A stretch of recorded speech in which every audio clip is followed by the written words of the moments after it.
Black American soldier rescues 16-year-old Japanese POW girl who was tied to tree by her father. June 7, 1945, 1400 hours. 3 miles north of Naha, Okinawa. The humidity hung thick enough to choke on as Corporal Elijah Robinson pushed through the tangled undergrowth of what had been a sugarcane field before the artillery turned it into a maze of broken stalks and shell craters. The 27th Infantry Division had swept through this sector 48 hours earlier, leaving behind the usual debris of war: abandoned equipment, scattered papers, and the ever-present smell of cordite mixed with tropical rot. Robinson, 23 years old and 3 years removed from the cotton fields of rural Georgia, had learned to trust his instincts in combat. Something was wrong with the clearing ahead. The birds had gone silent, not the sudden silence of danger, but the quiet of something already discovered, something waiting. He signaled his patrol to halt. 5 men, all exhausted from 2 months of continuous fighting since the landing on April 1st. The Battle of Okinawa had already consumed over 12,000 American casualties. The Japanese had lost 10 times that number. But the fighting continued with a ferocity that made previous Pacific battles seem almost civilized by comparison. Robinson moved forward alone, his M1 Garand held ready. The clearing opened before him, a roughly circular space perhaps 30 yards across. The sugarcane had been deliberately cut back here, creating an arena of sorts. In the center stood a camphor tree, its trunk scarred by shrapnel but still alive. And tied to that tree was a girl. She couldn't have been more than 16 years old. Her hands were bound behind her back around the trunk, the rope cutting deep enough into her wrists that blood had dried in dark lines down her forearms. A second rope circled her waist, holding her upright against the bark. Her dark hair hung loose and matted across her face. She wore what had once been a white cotton dress, now torn and stained with mud and something darker. She was alive. Robinson could see her chest rising and falling in shallow breaths. But she wasn't moving otherwise, not struggling against the ropes, not calling for help, just waiting. Before you continue listening, please let me know where in the world are you watching from today. Now back to the story. The tableau made no sense according to anything Robinson had learned about Japanese military culture. The Imperial Army executed civilians they considered traitors. They didn't abandon them tied to trees in abandoned clearance. This was something else, something personal. Robinson had seen many terrible things since landing on Okinawa. He'd watched Japanese soldiers charge into machine gun fire rather than surrender. He'd seen civilians throw themselves and their children from cliffs rather than face capture by Americans. The propaganda that painted American soldiers as monsters had poisoned minds so thoroughly that death seemed preferable to mercy. But this was different. This girl hadn't been left behind in the chaos of retreat. Someone had taken the time to tie elaborate knots. Someone had positioned her facing the direction the American forces would come from. Someone had made sure she would be found. Robinson lowered his rifle and approached slowly. The girl's eyes opened as his boots crunched on the broken sugarcane stalks. Dark eyes, red-rimmed from crying or dehydration, or both. They fixed on him with an expression he couldn't quite read. Not fear, exactly. Something deeper. Something that looked almost like resignation. He stopped 10 feet away and called back to his patrol in English. "Medical kit, water, and somebody find Lieutenant Morrison. We've got a civilian here." The girl watched him without speaking. Robinson wondered if she understood English. Probably not. Most Okinawan civilians spoke only Japanese and the local Ryukyuan dialect. He pointed to himself and spoke slowly. American. Friend. The words felt inadequate even as he said them. The girl's expression didn't change, but something flickered in those dark eyes. Something that might have been hope. Or might have been terror. Robinson's hands shook slightly as he pulled his combat knife from its sheath. Not from fear. He'd long since mastered the physical symptoms of combat stress. This was something else. A recognition that whatever happened in the next few minutes would matter in ways that extended beyond simple survival. The girl's eyes followed the blade as he approached. She tensed against the ropes, but didn't cry out, didn't beg. Japanese civilians on Okinawa had been told that American soldiers would torture them before killing them, that capture meant unspeakable horrors. Robinson had seen the results of that propaganda too many times. Families dead by their own hands rather than face imagined American brutality. He stopped directly in front of her and very deliberately turned the knife around, showing her the dull back of the blade. Then he pointed to the ropes and made a cutting motion in the air. Pantomime communication, the universal language of intention. Understanding flickered across her face. She gave the smallest nod. Robinson moved behind the tree and examined the knots. They were complex, not military standard, but the work of someone who knew ropecraft. Fishermen's knots, he guessed. Okinawa was an island. Most men here had spent time on boats. The rope was hemp, swollen from humidity and crusted with dried blood where it had cut into her wrists. He began with the waist rope. The knife was sharp, maintained obsessively during the rare, quiet moments between combat. The hemp fibers parted with a soft whisper. The rope fell away. The girl swayed slightly, but remained upright, still held by her bound wrists. The wrist rope required more care. Robinson worked the blade between the hemp and her torn skin, sawing gently. "Easy," he said softly, knowing she couldn't understand the words, but hoping the tone would convey meaning. "Almost there." The final strands parted. The girl's arms dropped to her sides, and she gasped, the first sound she'd made. Her legs buckled. Robinson caught her before she hit the ground, supporting her weight as circulation returned to limbs that had been bound for hours, maybe longer. She was lighter than he'd expected. Malnutrition, probably. The civilian population on Okinawa had been starving for months. The Japanese military had seized most food supplies for themselves. What remained barely sustained life. Robinson lowered her carefully to sit against the tree trunk. She stared at her freed wrists, at the deep rope burns encircling them like brutal bracelets. Then she looked up at him. Really looked at him for the first time, taking in his dark skin, his American uniform, the rifle slung over his shoulder, the knife still in his hand. Her expression transformed, not into fear as he'd expected, into confusion. Pure, absolute confusion, as if everything she'd been taught about the world had just revealed itself as false. Private First Class Jimmy Chen appeared at Robinson's shoulder, medical kit in hand. Chen was Nisei, second-generation Japanese-American, recruited from the internment camps to serve as translator. His presence in combat zones was complicated. Japanese soldiers sometimes targeted him specifically, viewing him as a traitor. But his language skills had saved countless lives. Chen knelt beside the girl and spoke rapidly in Japanese. She stared at him, then back at Robinson, then at Chen again. When she finally responded, her voice was barely a whisper. Chen listened, asked a follow-up question, listened again. His expression darkened.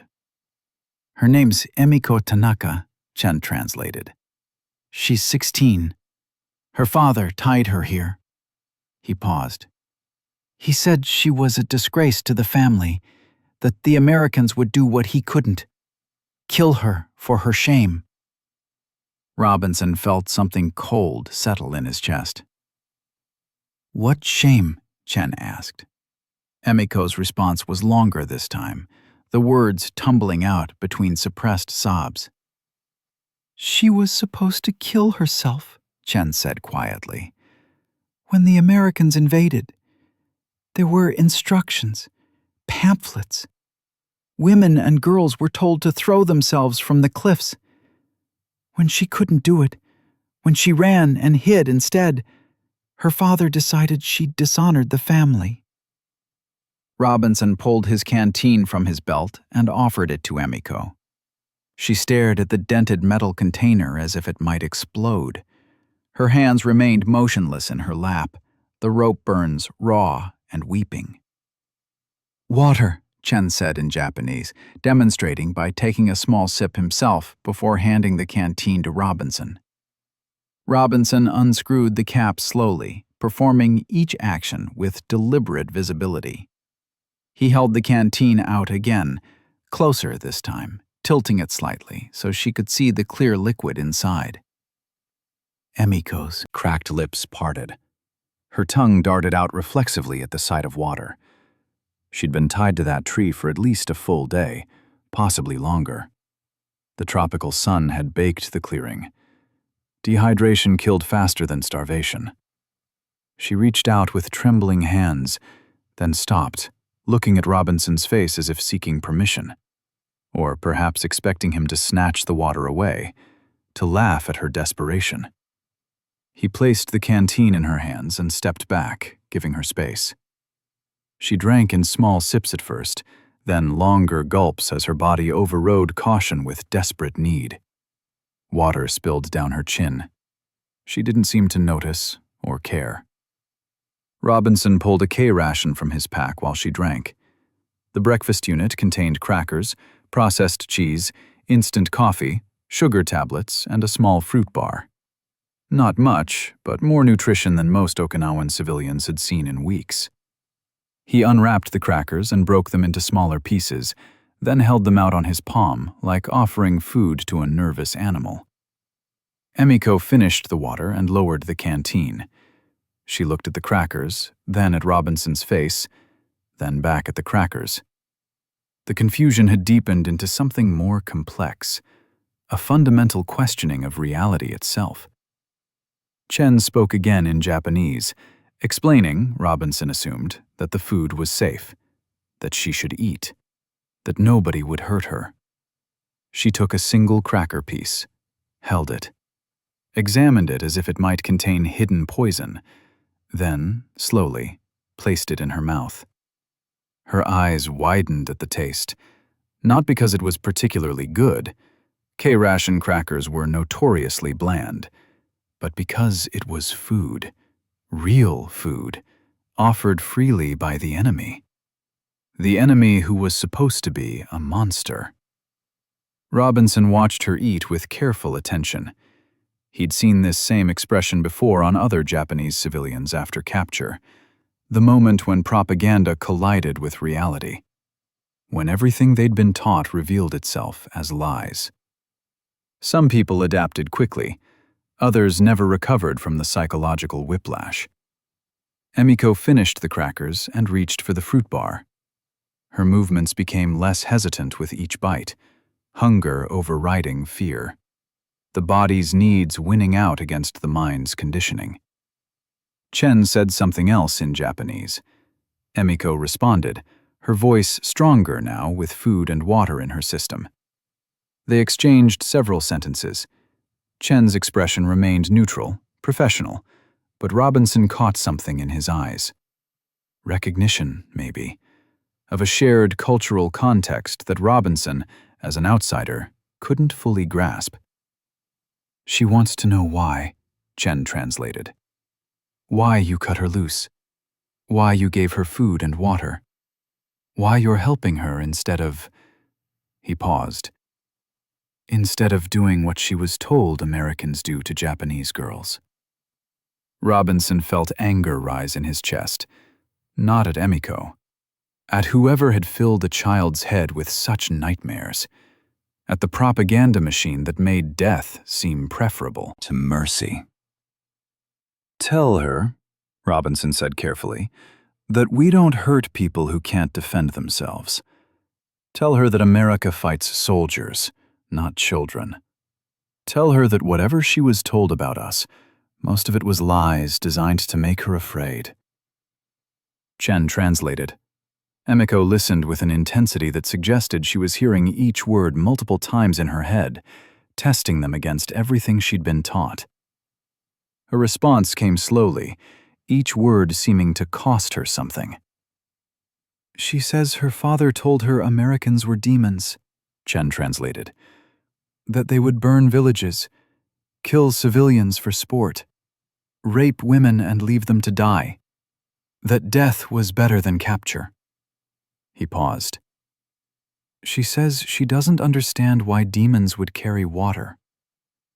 The patrol brought Emiko to the divisional holding area 3 miles south of Naha at 1600 hours.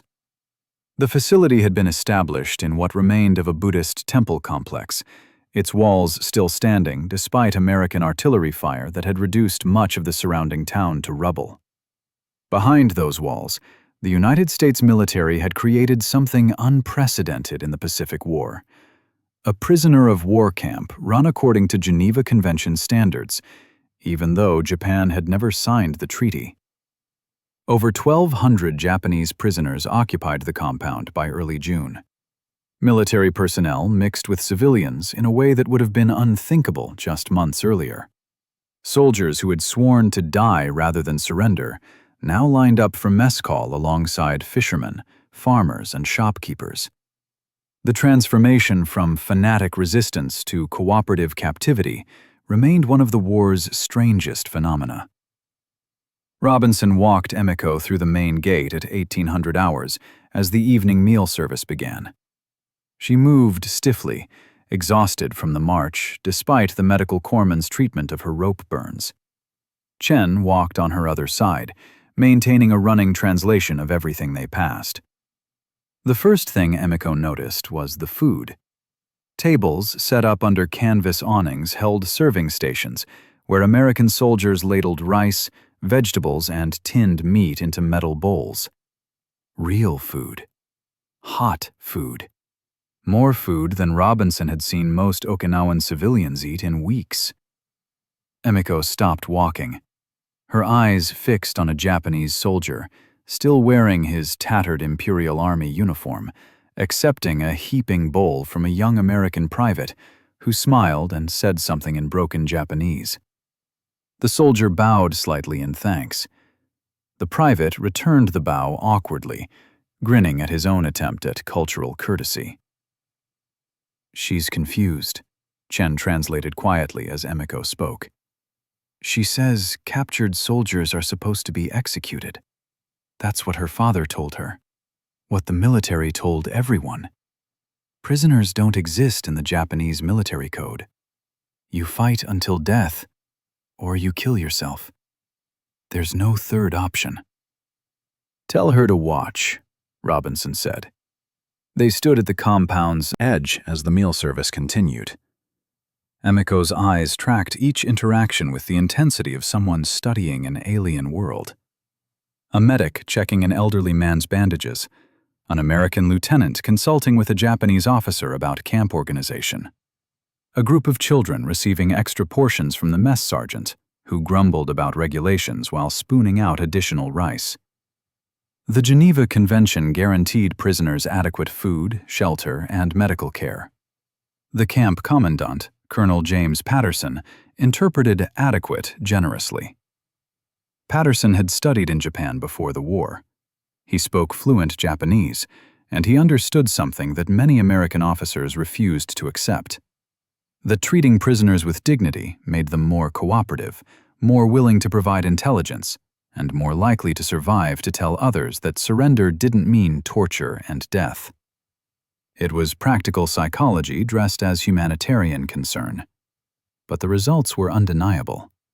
After 3 weeks in American captivity, mortality rates among Japanese prisoners dropped to nearly zero. Malnutrition reversed, wounds healed. Men who had resigned themselves to death found reasons to live. And slowly, reluctantly, they began talking. About unit positions, about supply routes, about the propaganda that had convinced them Americans were inhuman monsters.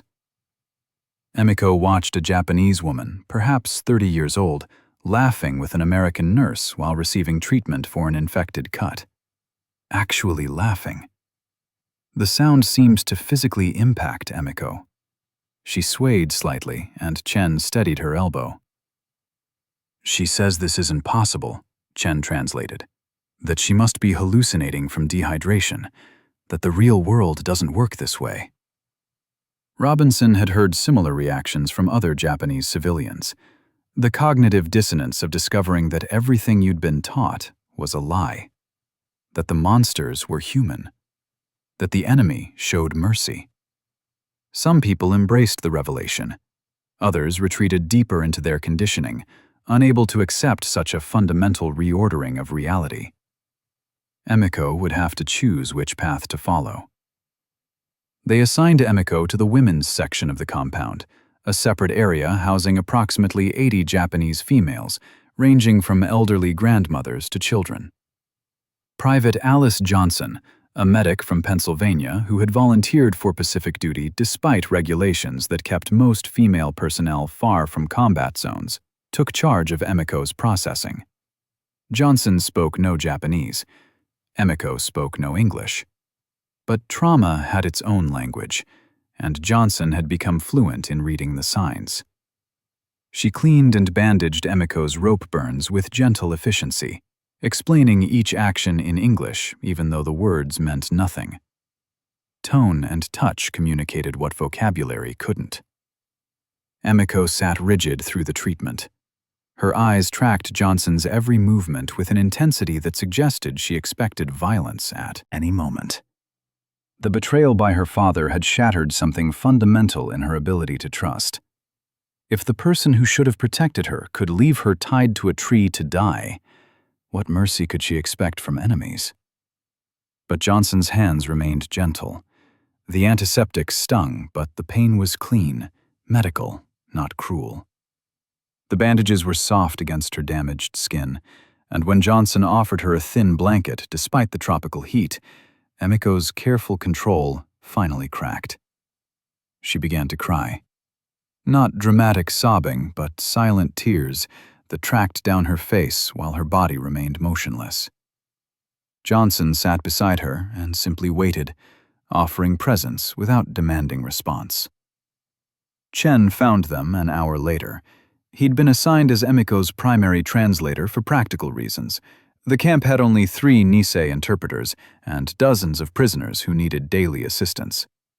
But Chen had requested Emiko's case specifically after hearing her story. Something about a father abandoning his daughter had struck him personally. "She needs to understand what happens next," Chen told Johnson. "Where she'll sleep, how the camp works, the rules." Johnson nodded and gestured for Chen to sit. The 3 of them formed a small circle in the corner of the women's barracks, apart from the other prisoners who were settling in for the night. Chen explained the camp routine in Japanese. Morning roll call at 0600 hours, breakfast at 0700, work details for those who were healthy enough, usually agricultural labor or reconstruction projects in nearby areas. Lunch at 1200, afternoon rest period during the worst heat. Dinner at 1800, evening free time until lights out at 2100. It was boring, routine, safe. Everything that war wasn't. Emiko listened without speaking. When Chen finished, she asked a single question. Her voice was so quiet, he had to lean closer to hear. "She wants to know what you'll do with her," Chen translated to Robinson, who had appeared to check on her condition. "She says she has no family now. Her father made that clear. She has no home to return to, no place in Japanese society after being captured alive. She's asking what happens to people like her." Robinson exchanged glances with Johnson. Neither had a good answer. The military's official policy was to repatriate prisoners after the war ended, but the war wasn't over. And even when it did end, what waited for Emiko in Japan? A society that had taught her that surrender was worse than death? A father who had literally left her to die rather than face the shame of her survival? "Tell her," Robinson said slowly, "that she's safe here, that nobody will hurt her, that we'll figure out the future when it comes. But right now, tonight, all she needs to do is eat and sleep and let her wrists heal." Chen translated. Emiko's response came after a long pause. "She says she doesn't understand why the Americans care if her wrists heal. She says demons shouldn't care about wounds they didn't cause." Robinson knelt down so his eyes were level with hers. He spoke directly to her face, even though she couldn't understand his words, trusting Chen to bridge the language gap. "Tell her that her father was wrong. About us. About her. About what shame means. Tell her that surviving isn't weakness, that choosing life isn't disgraceful. Tell her that she's 16 years old, and she has the right to grow up, to find out what kind of person she wants to be, without some old man's outdated ideas of honor deciding whether she deserves to live or die." Chen translated carefully, softening some of Robinson's anger but keeping the core message intact. Emiko stared at Robinson for a long moment. Then she spoke, a flood of Japanese that came out in desperate rush. "She says her whole life she was taught that Americans were the enemy," Chen translated. "that you were cruel and savage and inhuman. She says her father was a good man, a respected man, and he believed it so completely that he'd rather see her dead than captured. She says she spent yesterday tied to that tree, trying to understand how she'd failed so badly that her own father would choose her death over her dishonor." Chen's voice caught slightly. "She says she still doesn't understand anything, except that the demons carry water, and maybe that means everything else she was taught was lies, too." June 10th, 1945, 0700 hours. The women's barracks at the prisoner of war compound. Emiko woke to sunlight filtering through canvas walls and the unfamiliar sound of women talking quietly in Japanese without fear in their voices. 3 days had passed since Robinson cut her free from that tree. 3 days of steady meals, clean water, and the strange disorientation of safety. Her wrists still throbbed beneath Alice Johnson's careful bandages, but the pain had become something manageable, something that would heal, unlike the other wounds she carried. Emiko had spent those 3 days mostly silent, watching, learning the rhythms of captivity that looked nothing like what she'd imagined. The American soldiers who guarded the compound treated their prisoners with a casual courtesy that defied understanding. They said, "Good morning." They held doors. They apologized when they accidentally bumped into people during roll call. These small civilities created cognitive dissonance that left Emiko exhausted. Every interaction contradicted years of conditioning. Every act of basic human decency chipped away at the foundation of everything her father had taught her about the world. On the morning of June 10th, Alice Johnson appeared in the barracks doorway, carrying something wrapped in cloth. She spotted Emiko sitting alone in the corner and approached with that same gentle efficiency that characterized all her movements. Johnson unwrapped the cloth to reveal a worn book. She held it out to Emiko while speaking in English, words that meant nothing. But the gesture was clear. A gift. Emiko took the book carefully. The cover showed illustrations of common objects with English words printed beneath. Apple, house, tree, dog. A children's primer for learning basic vocabulary. Johnson pointed to herself and said slowly, "Alice." Then she pointed to Emiko and waited. Emiko understood. She'd been watching the Americans try to communicate with prisoners who spoke no English. She'd seen them use gestures, drawings, and repetition to bridge the language gap. Now Johnson was offering her that same bridge. "Emiko," she said quietly. Her first English word.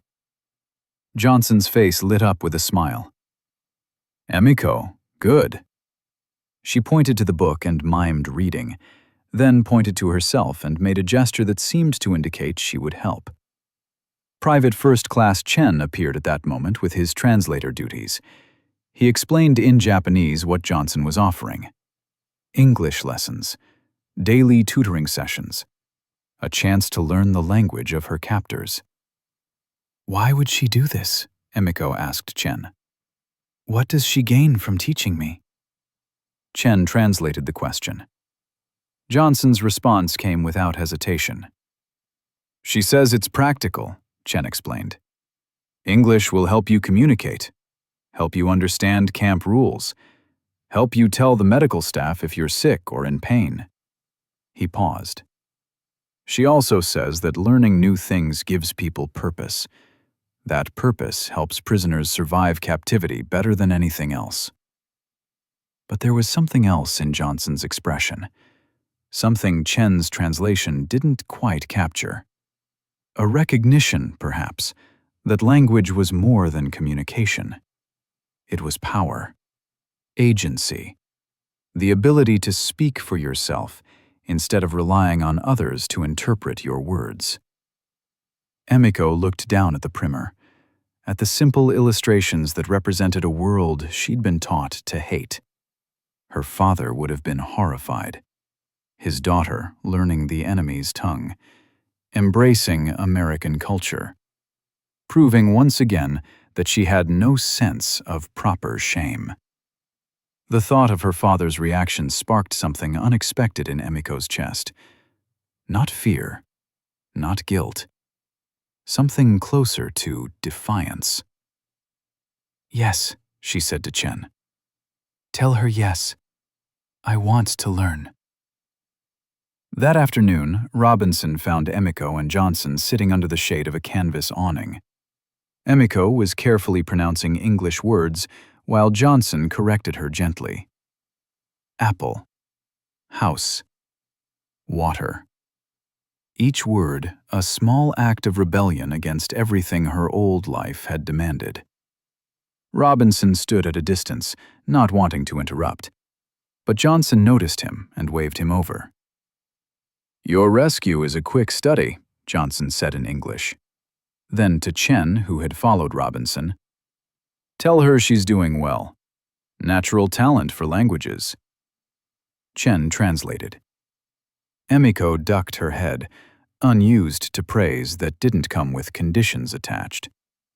Robinson knelt down so he was at Emiko's eye level. He pointed to himself and said clearly, "Elijah, but everyone calls me Eli." Emiko repeated carefully, "Elijah. Eli." He smiled. It was the first time she'd seen him smile. Really smile. Not the tight expression of a soldier on duty, but something genuine, something that reached his eyes. "Good," he said. Then he pointed to his corporal stripes and tapped them. "Soldier. American soldier." "Soldier," Emiko repeated. The word felt strange in her mouth. In Japanese, soldier meant something specific: duty, honor, death before dishonor. But watching Eli's smile, hearing the pride in his voice when he said the word, she wondered if American soldiers defined it differently. June 14th, 1945, 1400 hours. Agricultural work detail 3 miles east of Naha. The United States military had discovered that putting prisoners to work served multiple purposes. It gave them structure, reduced boredom, and helped restore local food production that Japanese military requisitions had destroyed. More importantly, it demonstrated trust. Emiko had volunteered for the agricultural detail on her 4th day in the compound. The alternative was sitting in the barracks watching other women whisper about her, about the girl whose father had tied her to a tree, about the shame she carried. Even in captivity, Japanese social hierarchies persisted. Emiko remained at the bottom. The work crew consisted of 20 Japanese civilians, supervised by 3 American soldiers. Eli Robinson was one of them. Emiko suspected his assignment was deliberate. Someone in the camp administration had noticed his particular skill for putting prisoners at ease. The work itself was simple: clearing irrigation ditches that had filled with debris from combat, planting sweet potato starts in soil that would yield food in 3 months. The labor was hard, but honest. Physical exertion that left no room for the circular thoughts that haunted Emiko at night. Around 1500 hours, the supervising sergeant called for a water break. The prisoners gathered in the shade, while American soldiers distributed canteens and C-ration crackers. Emiko sat slightly apart from the others, as had become her habit. Eli approached and sat down nearby, not too close, respecting her space, but near enough to indicate willingness to talk if she wanted. They sat in silence for several minutes. Then Eli spoke in English, slowly and clearly. Simple words that Emiko had learned over the past 4 days. "You work hard. Good worker." Emiko understood most of it. She responded in careful English. "Thank you." 2 words Johnson had drilled into her as essential, the foundation of American courtesy. Eli pulled something from his pocket, a small photograph, creased and worn from being carried through combat. He held it out for Emiko to see. The image showed a wooden church, white paint peeling in the Georgia sun. A group of people stood on its steps, all of them black, all of them dressed in their Sunday finest, despite obvious poverty. Eli pointed to a young woman in the front row. "My mother," he said. Then to an older man beside her. "My father." He pointed to a boy who was clearly a younger version of himself. "Me. Before the war." Emiko studied the photograph. She'd seen black American soldiers in the camp, but hadn't thought much about their lives before the war, about their families, their homes, their humanity beyond their uniforms. "Georgia," Eli said. "Very far from here." He made a gesture indicating great distance. Emiko understood he was sharing something personal, something that mattered to him. The question was, why? Why would he show her this? Why would he offer her a glimpse into his life? Chen wandered over at that moment, sensing a conversation that might need translation. Eli asked him to explain something to Emiko. "Corporal Robinson wants you to understand something about America," Chen translated. "He says it's not perfect. He says black people face prejudice, discrimination, that his family couldn't eat at certain restaurants or attend certain schools, that his father was beaten once for looking at a white man wrong." Emiko listened with growing confusion. This contradicted everything she'd observed. The camp treated everyone the same, regardless of skin color. Black soldiers and white soldiers worked together seamlessly. Chen continued translating. "He says the war changed some things, gave black soldiers a chance to prove themselves, to fight for their country, even though their country didn't always fight for them. He says he joined because he believed in making things better, in showing through actions that all men deserve dignity." Eli spoke again. Chen translated. "He wants you to know he understands what it's like when society tells you you're worth less than others, when your own people treat you as shameful, when you're judged for things you can't control." Eli looked directly at Emiko. He says your father was wrong about you, just like people in Georgia were wrong about him. Something cracked open in Emiko's chest, a recognition that cut deeper than language barriers. This man who had saved her life understood shame. Not the abstract concept, but the lived experience of being judged and found wanting by people who should have protected you. Tears blurred her vision. She spoke in Japanese, words tumbling out before she could stop them. "He gave me a choice between death and dishonor," Chen translated quietly. "My father. He said capture would destroy our family name, that I should throw myself from the cliffs like a proper daughter. When I couldn't do it, when I hid instead, he decided I was already dead to him. He tied those ropes himself, his own hands." June 18th, 1945, 2000 hours. The compound's evening recreation area. By the third week of June, Emiko's English had progressed enough for simple conversations without Chen's constant presence. Johnson's teaching methods proved remarkably effective: repetition, context, and practical application. Within 2 weeks, Emiko could handle basic exchanges about food, work, and daily routines. But tonight's conversation required more nuance than Emiko's limited vocabulary allowed. Chen sat with her and Eli under the recreation awning, while other prisoners played cards or wrote letters home. The evening air had cooled enough to make outdoor activity pleasant. Eli had been telling Emiko about his childhood in rural Georgia, about cotton fields that stretched to the horizon, about a father who worked land he could never own, about a mother who cleaned houses for white families while raising 5 children in a 3-room shack without electricity or running water. "We were poor," Chen translated Eli's words, "but we had each other. My mother sang hymns while she cooked. My father told stories on the porch after work. My brothers and sisters fought over who got to sleep near the stove in winter." Emiko listened with the intensity she brought to everything now.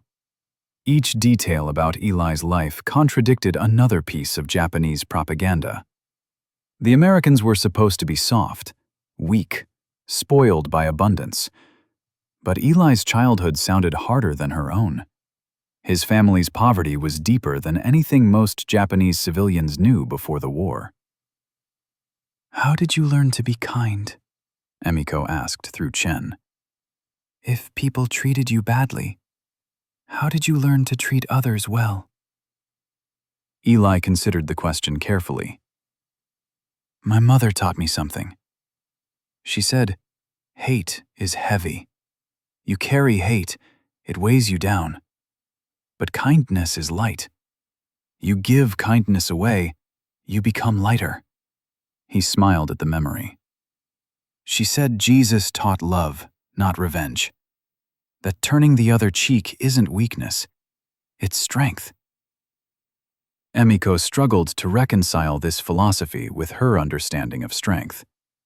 In Japan, strength meant endurance, discipline, the ability to inflict suffering on yourself before others could inflict it on you. Kindness was weakness. Mercy was failure. But watching Eli, seeing the respect other soldiers showed him, observing how prisoners responded to his presence, she wondered if strength could be defined differently. "My father taught me obedience," Emiko said quietly. "He said a good daughter is silent, compliant, self-sacrificing. He said women exist to serve men and honor family. That individual desire is selfishness." She paused. "He said these things while beating my mother for serving rice that was too cold." The words emerged before Emiko fully registered what she was saying. She'd never spoken about her father's violence, never acknowledged it even to herself. In Japanese culture, family matters stayed private. Discussing them was its own form of shame. But somehow, sitting here with an American soldier who understood prejudice and a translator who straddled two cultures, the truth felt less dangerous than keeping it hidden. Eli's expression darkened. Your father is a coward. Real men don't hurt people weaker than themselves. Real men protect.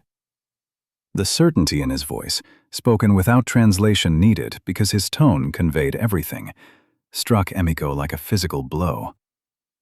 Her father was a coward. Not honorable, not wise, not worthy of the obedience he'd demanded. A coward who'd hidden his weakness behind tradition and violence. In Georgia, Eli continued through Chen, I saw white men beat black men for imagined offenses, for looking wrong, for speaking up, for existing. Those white men called themselves superior, called themselves the master race. He met Emiko's eyes.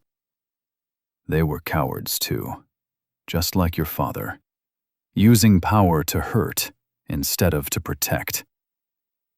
Alice Johnson approached their group carrying her medical kit. She'd noticed Emiko's distress from across the recreation area. Without asking permission, she sat down and placed a hand on Emiko's shoulder. A simple touch, grounding, present. Johnson spoke in English. Emiko caught perhaps half the words, something about safety, about healing, about time. Chen filled in the gaps. She says trauma doesn't heal overnight, that you're doing well, better than most prisoners after what you experienced. She says the nightmares will fade, the fear will become manageable, but it takes time. Emiko hadn't mentioned nightmares to anyone, but Johnson was right. Every night Emiko dreamed of ropes, of her father's face as he tied the knots, of dying alone while birds circled overhead.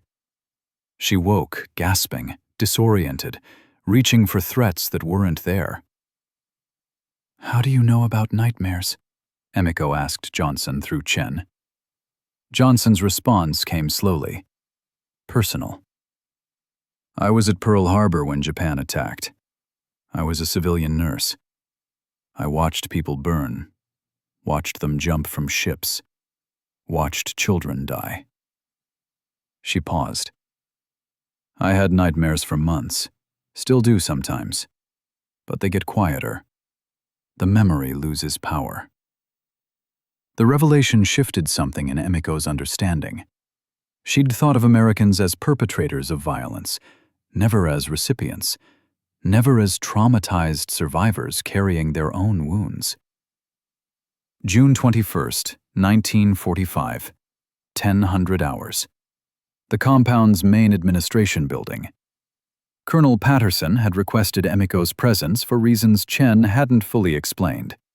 She walked between Chen and Eli, her anxiety rising with each step. The building had been a school before the battle for Okinawa destroyed most of the town. Now it served as military headquarters. Maps covered the walls. Radio equipment cluttered desks.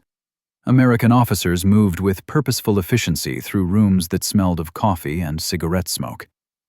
Patterson's office occupied what had been the principal's room.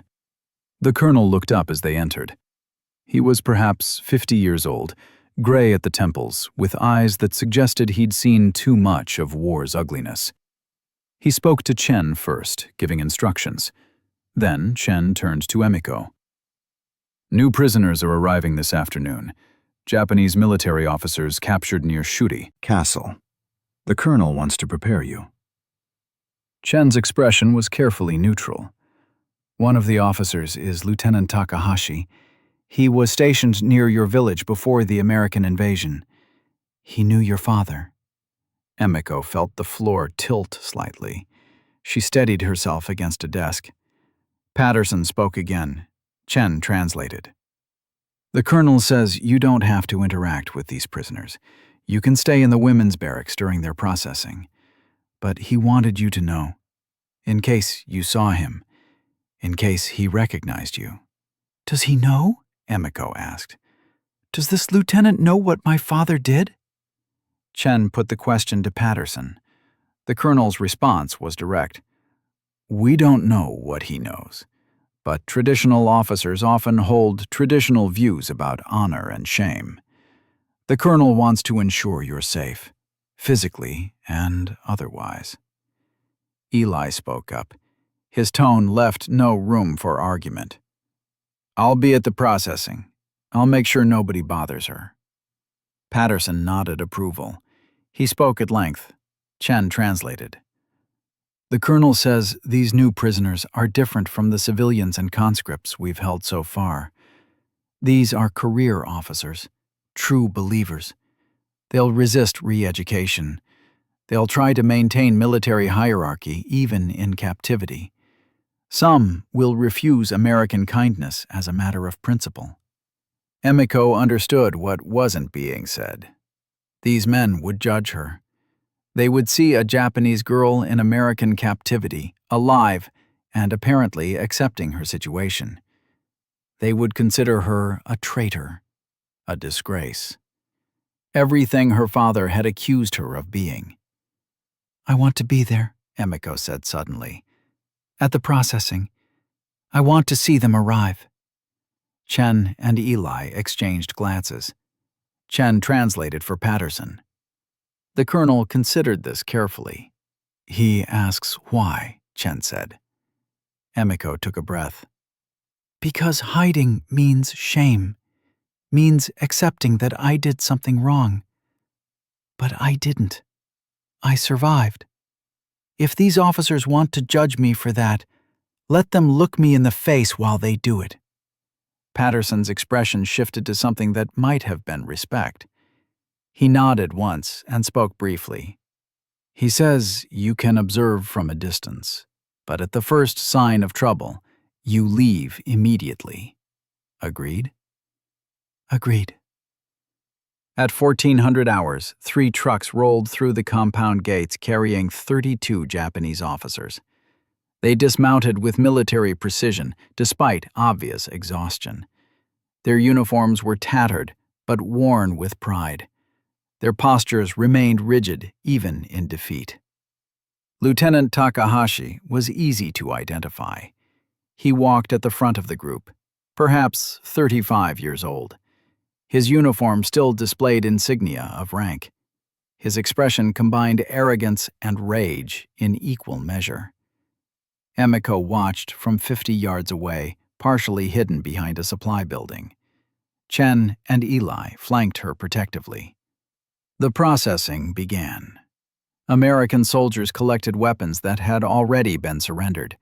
They photographed each prisoner. They assigned barracks numbers. Throughout this, the Japanese officers maintained stony silence, refusing to acknowledge their captors' humanity. Then Takahashi's eyes swept the compound and landed on Emiko. Recognition was immediate. His expression transformed from general contempt to specific hatred. He said something in rapid Japanese.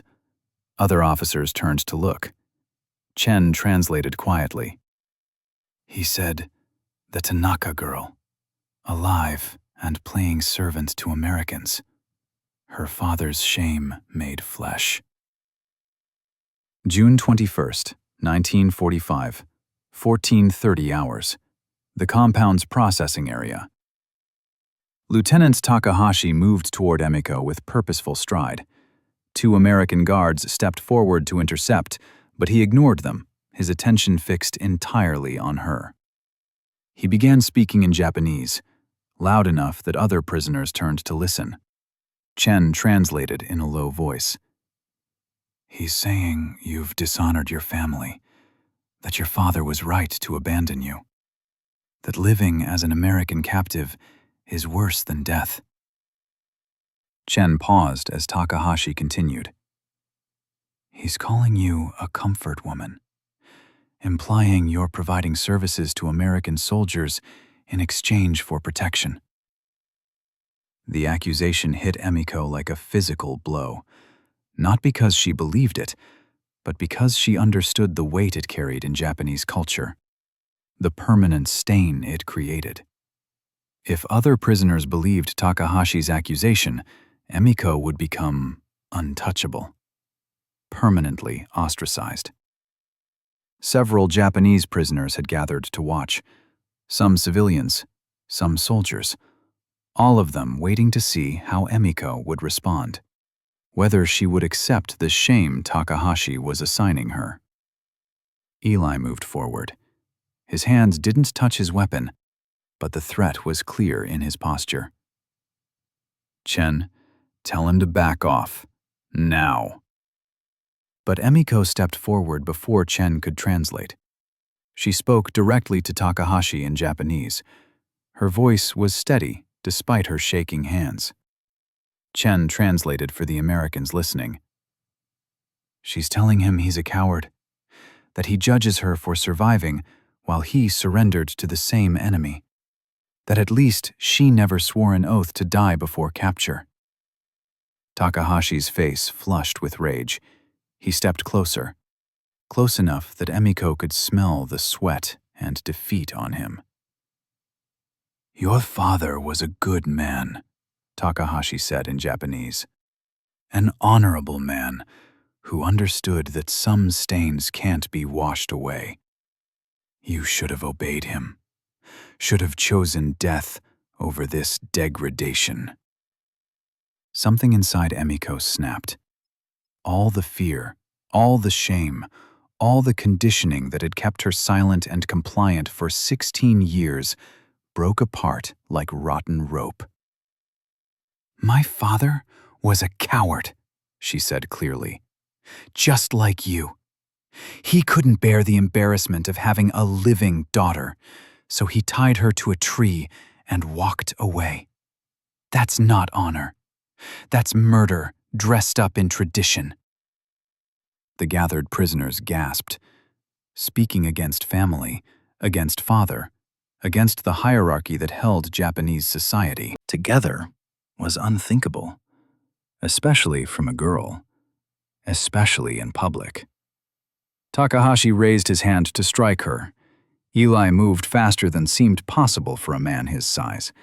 He caught Takahashi's wrist in mid-swing and twisted, forcing the lieutenant to his knees. The motion was controlled but unmistakable in its threat. "You don't touch her," Eli said in English. His voice carried across the compound. "You don't speak to her. You don't even look at her. Understood?" Chen translated. Takahashi spat a response. "He says you're proving his point, that she's under American protection because she's serving American needs, that this display of defense proves she's a whore." Eli's expression went cold. He looked at Patterson, who had rushed over at the first sign of conflict. "Sir, permission to speak freely." Patterson nodded. "This lieutenant is accusing Miss Tanaka of things that aren't true. He's trying to shame her for surviving, for accepting help when her own father tried to kill her." Eli's voice rose slightly. "I cut her free from a tree where her father left her to die. I gave her water and food because she was dying of thirst and starvation. Private Johnson treated her wounds. That's all that's happened here. This man is lying to protect his own pride." Patterson turned to Takahashi and spoke in surprisingly good Japanese. The gathered prisoners shifted uncomfortably at hearing their language from an American colonel's mouth. Chen whispered the translation to Eli and Emiko. "The colonel says, in this camp, we follow Geneva Convention rules. Prisoners are treated with dignity, regardless of circumstances. Personal vendettas and traditional honor codes stop at the gate. Lieutenant Takahashi can accept that, or face solitary confinement for the duration of his captivity." Takahashi's expression suggested he'd rather die than accept American rules, but he gave a stiff nod. Patterson continued speaking. Chen translated. "The colonel says Miss Tanaka is under camp protection. Any prisoner who harasses or threatens her will face consequences. Her survival is not shameful. Her strength is commendable. and anyone who thinks otherwise can take it up with him personally." The crowd dispersed slowly.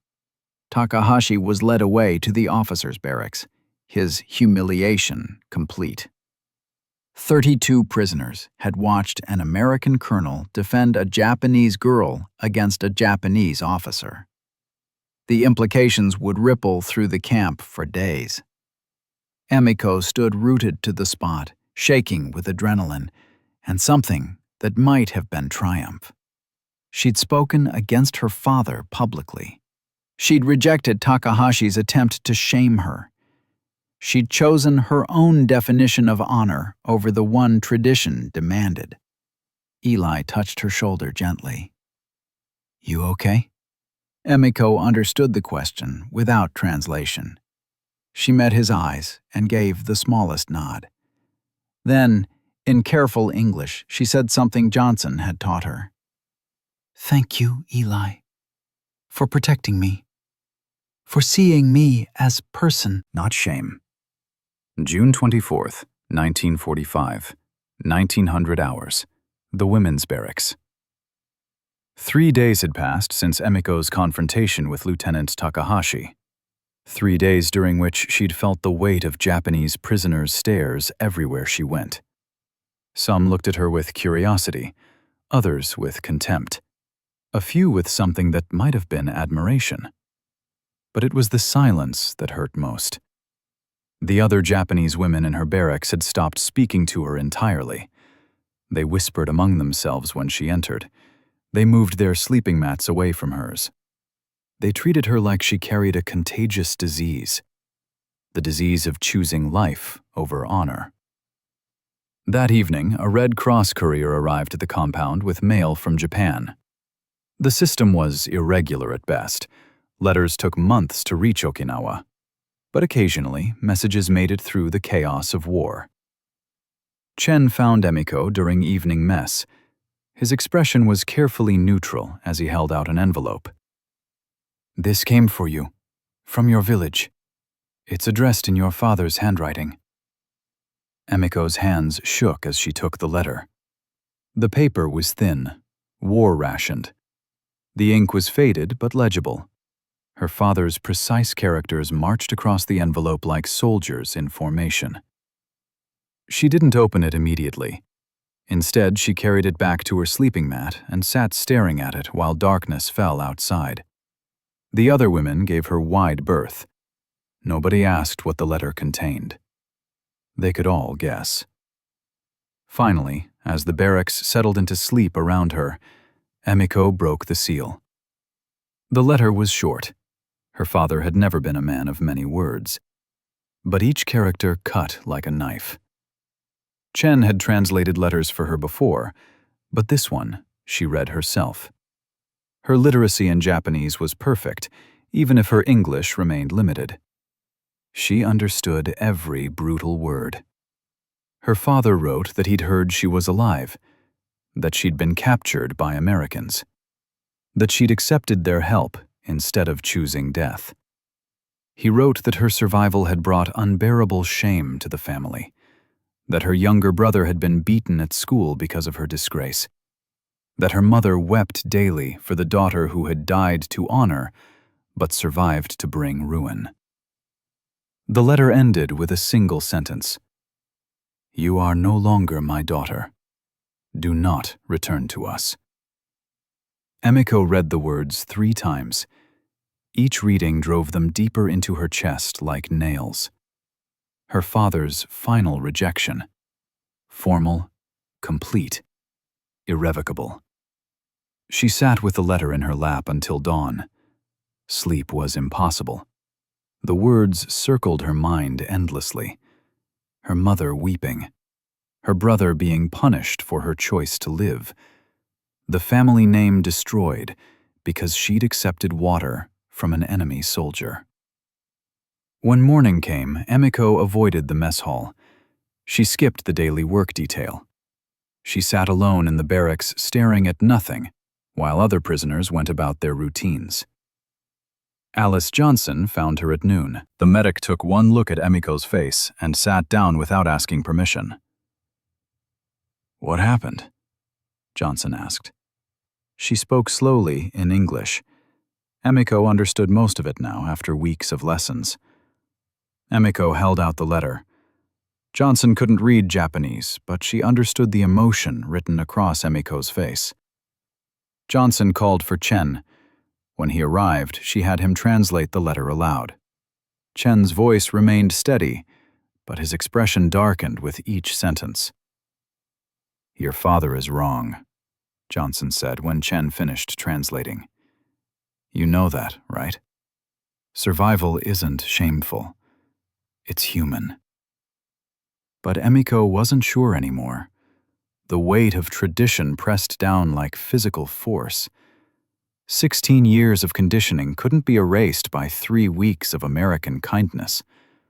Her father's words carried the authority of culture, of history, of everything she'd been raised to respect. Maybe he was right. Maybe her survival had been selfish. Maybe honor really did require death. That afternoon, Eli found her still sitting alone. He'd heard about the letter from Chen. He sat down carefully, maintaining respectful distance. "You're thinking about going back," he said quietly. Not a question, an observation. Emiko nodded. "My family needs me to make this right, to restore honor." "By dying?" "By correcting my mistake, by choosing what I should have chosen before." Eli was quiet for a long moment. When he spoke, his voice carried pain. "After everything you've seen here, after witnessing that Americans aren't monsters, after learning that survival takes more courage than surrender to someone else's idea of honor, you're going to let your father's letter erase all of that?" Emiko couldn't meet his eyes. "You don't understand Japanese culture. Family honor matters more than individual life. My father isn't wrong. He's upholding values that are thousands of years old." "Values that say a 16-year-old girl deserves death for accepting help?" Eli's voice rose slightly. "Values that call kindness disgraceful. Those values are poison, Emiko. They're killing you from the inside out." But Emiko had already made her decision. She would request repatriation to Japan. She would return to her village. She would find a way to restore what her survival had destroyed. Even if restoration required ending that survival. July 3rd, 1945. 300 hours. The compound's alarm sirens shattered the night. Japanese aircraft, likely kamikaze units, making a final desperate strike against American positions. The air raid was unexpected. Most Japanese air power had been destroyed weeks earlier. Emiko woke to chaos. Women screaming, children crying, the distinctive whistle of bombs falling somewhere close. She'd spent the past 9 days in withdrawal, avoiding Eli, skipping English lessons with Johnson, preparing mentally for return to Japan and whatever waited there. But now, terror overrode everything else. The compound had air raid shelters, trenches dug deep and covered with logs and sandbags. American soldiers were herding prisoners toward safety with urgent efficiency. No panic, no abandonment, just methodical evacuation. Emiko joined the rush toward the nearest shelter, bodies pressed around her in the darkness. Then she heard it. A child, crying somewhere behind the women's barracks. A young voice calling for mother in Japanese.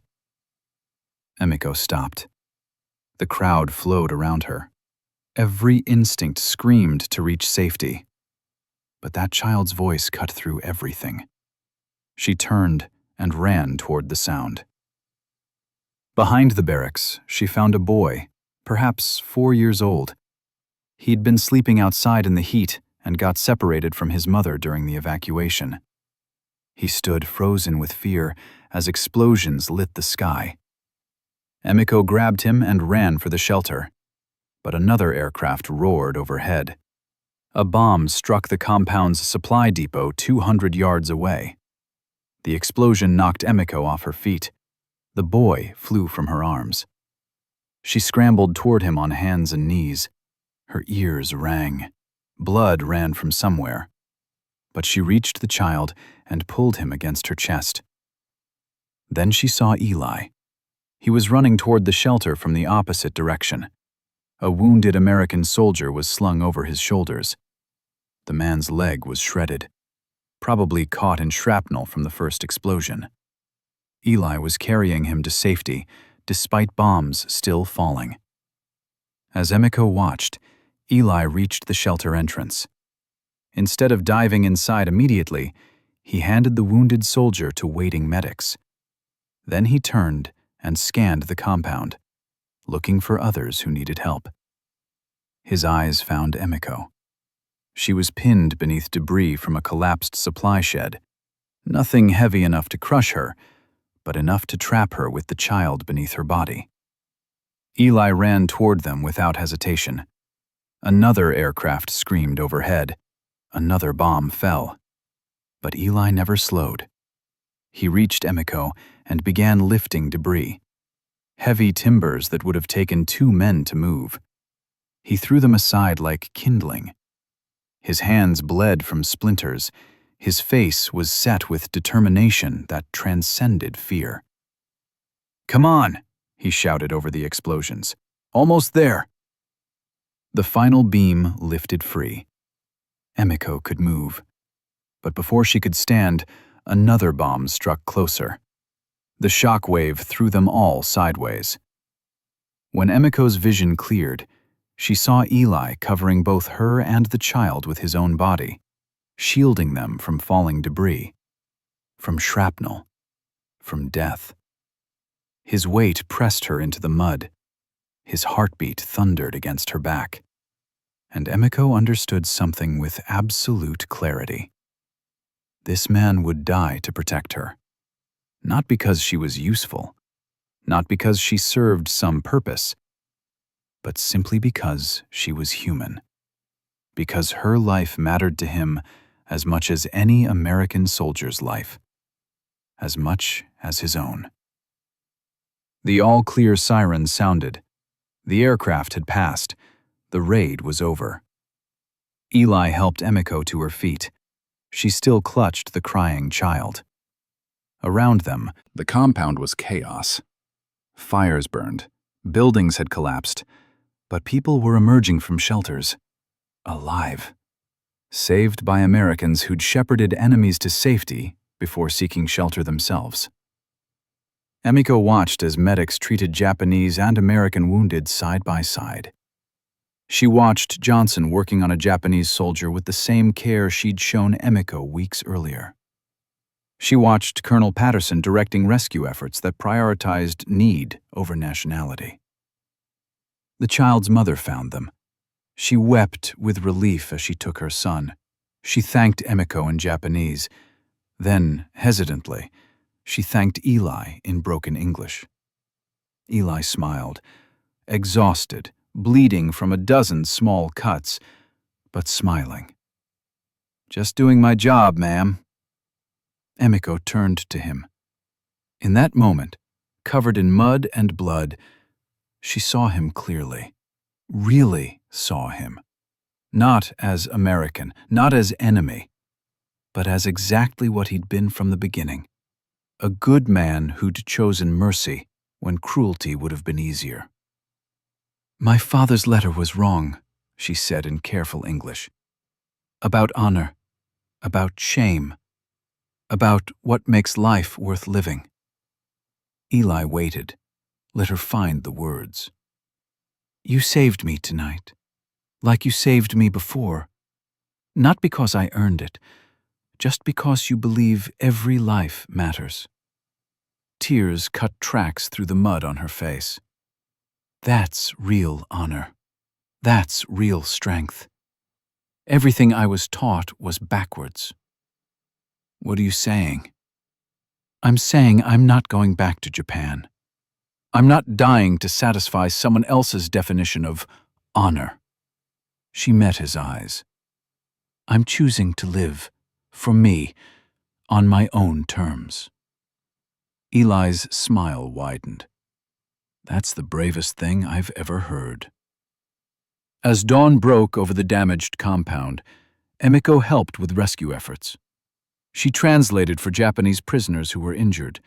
She comforted children who'd lost parents. She worked alongside Americans who never questioned her loyalty or her worth.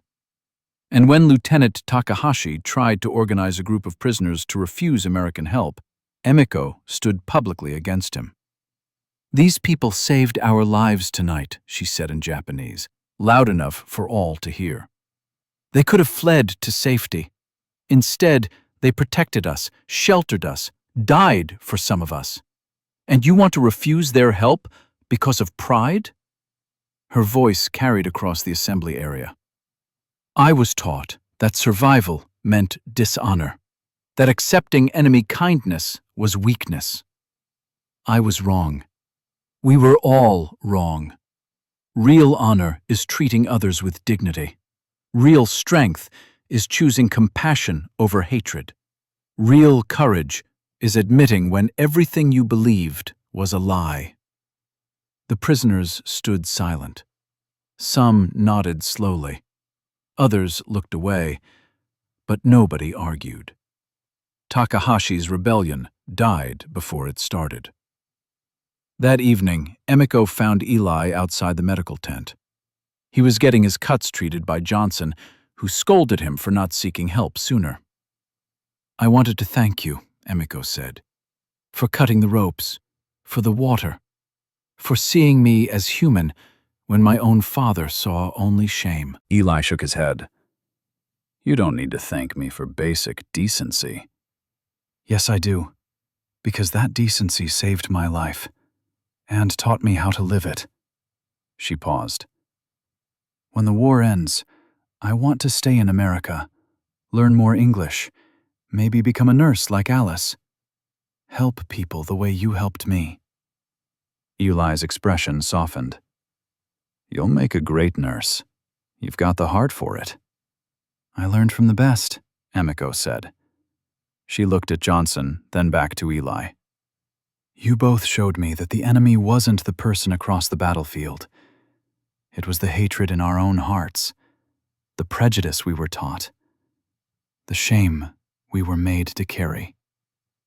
The sun set over Okinawa, painting the sky in shades of orange and red. The war would continue for another month, but for Emiko Tanaka, the real war, the one inside her heart, was finally over. She'd chosen life, chosen compassion, chosen a future defined by mercy instead of hate. And it all started because one soldier from Georgia decided that even enemies deserved water. I hope you like this story. Please share what's your favorite part of the story and where in the world you are watching from. Have a wonderful day.